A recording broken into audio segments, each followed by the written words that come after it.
жеңілірек жолы көбірек адамға пайда тигізуге болады. Өкінішке қарай сол 500 мың адам жиналған кезде 2-3 адам қолын көтереді.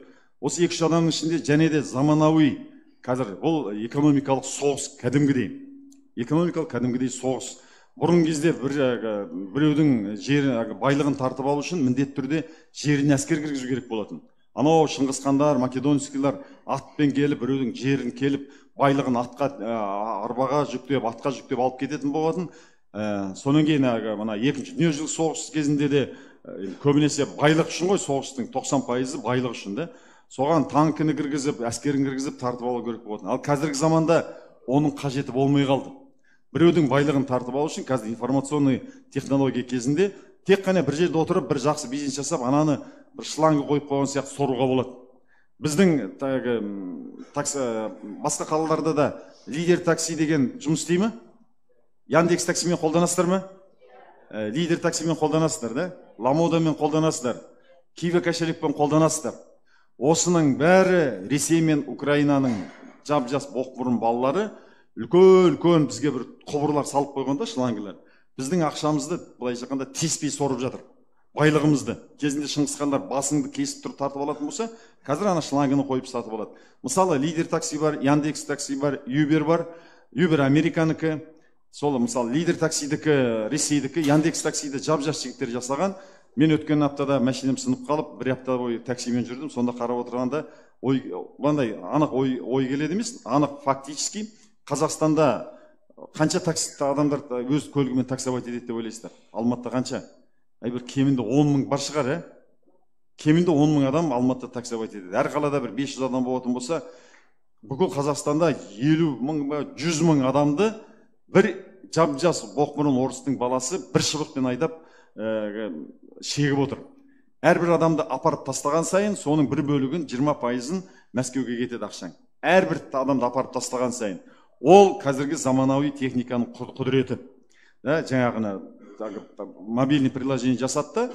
Әрбір таксист сол Мәскеудегі бір адамның жалшысы. Бәленбай 100 мың адам. Қараңыздаршы, қандай қазіргі заманауи құдірет.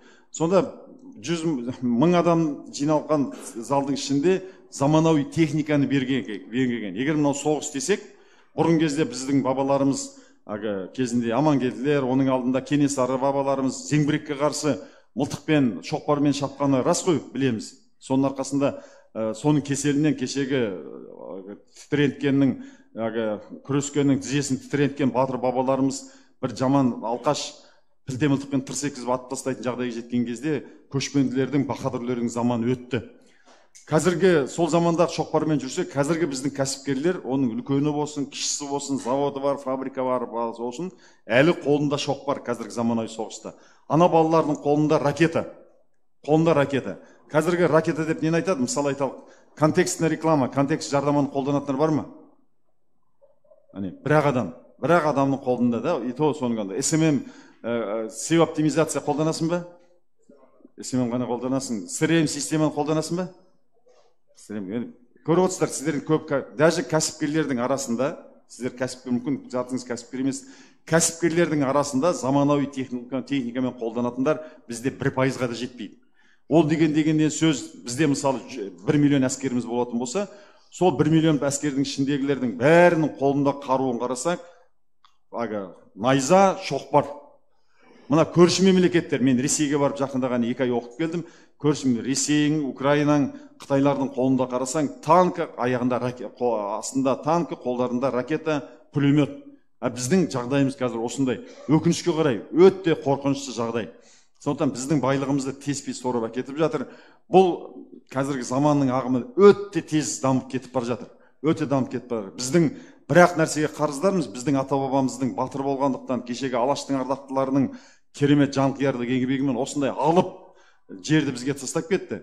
Ат төбеліндей қазақ қане. Егер біздің жердің астының байлығын санамай-ақ өзіміз жұмыс істейтін болсақ, әрбір қазақ 1 миллион теңге таппау деген Қазақстанда күнә. 99% нарық Қазақстанда әлі бос жатыр. Сондықтан ерінбеген, ұстағанның аузында, тістегеннің аузында. Оған кінәлі мемлекет емес, ешкім емес, сізбен біз заманауи білімнен мүлде мақұрым қалып қалдық. Мүлде. Және оны біз сезініп те жатқан жоқпыз. былай қарасаң өте қорқынышты жағдай да. Өте қорқынышты жағдай. Мәскеуде бір боқмұрын бала отырып алып 100 мың қазақты шегіп отыр. Сол сияқты жаңа киви кошелегіңнен де әрбір салған ақшаң, маңдай термен тапқан ақшаңның 1%-ын шетелге айдап жіберіп жатырмыз. Жаңағы ламодаң болсын, технодомың болсын, бәр жерде біздің қара көздердің үлесі мүлде аз. Біздің бар бір қолымыздан келетін бір жерден кафе, ресторан ашу, базардан барып болмаса бір бутик ашу. Болды. Біз әлі күнге дейін аборигендер сияқты жалаңбұт жүгіріп жүрген баяғы жабай адамдардың жағдайындамыз, қазіргі жағдайымыз. Мен өзім жиі шетелге шығып тұрам, майда Лондонға барып білім алып келдім. Осы 2 ай осының алдында Мәскеуде жатып оқыдым. 10 миллион теңге ақша шығардым 2 ай сол білім алуға. Жеке тренингке 6 миллион шығардым, 1 миллион 600 мың теңге 2 айлық МЗС деген миллион за студент курсқа шығардым. Қосымша ұшып келуім, қонақ үйім бар, санаған кезде 10 миллион теңге асып кетіпті. Солардың арасында біте қайнасып жүрген кезде жаның шошиды. Мүлде үлкен соғыс жүріп жатыр, экономикалық соғыс. Сол кездегі соғыстағы біздің қаруымыз осы. Бұл деген не? Енді 80% біздің егер миллион теңге таппаған адамның басында қаржылай тәуелсіздік бар деп айта алмайсыз. Келісесіздер ме? Қаржылай тәуелсіздік деген не? Қаржылай тәуелсіздік деген енді сенің мүлде ақша деген сенде тек қана бір инструмент. Ақша деген сөз не дегенде? Енді ақша болса барып бір киім сатып алу керекпін, көлік сатып алу керекпін, болмаса қазір шетелге бір жаққа ұшып бару керекпін, ақша төлеймін. Ал енді менің не ішем деген мүлде проблема жоқ, не кием деген проблема жоқ, қайда барып демалам деген проблема жоқ, қайда барып ауырсам қалай емделем, қалай көмектесем деген проблема жоқ, мүлде ақша жайлы проблема жоқ. Сондай болған кезде айтасың, мен ақшаға тәуелсізбін, ешқандай тәуелсізбін. 80%, мүмкін 90% біздің қандастарымыз үйтіп айта алмайды, өкінішке қарай. Солай ғой.